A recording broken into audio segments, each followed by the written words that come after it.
Hello guys, magandang tanghali po sa inyong lahat. Yung topic po natin ngayon sa paghihirap ng buhay ay tungkol sa pagiging mayabang.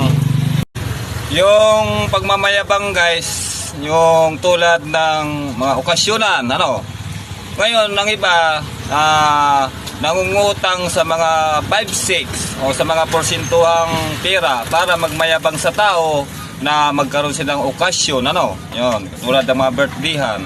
Yan, tulad ng mga binyagan, yan.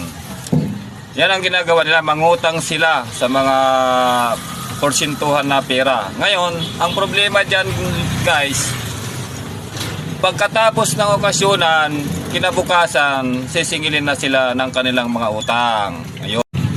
Ngayon mga idol, kapag para sila makabayad sa kanilang mga utang, tayo na mga kapitbahay na hindi man lang tayo nakatikim ng kanilang handa, tayo ang nadadamay. Mahingiram yan sa atin, Tapos pangbayad nila dyan, tapos di pa nila babayaran. So, hanggang dyan na lang mga idol muna, kasi may trabaho pa ako at lagi po kayong manood ng aking video para updated kayo sa aking ina-upload at para matutunan nyo po ang mga tinuturo ko po para magkaroon tayo ng kalaman. Sige po, salamat po sa Diyos.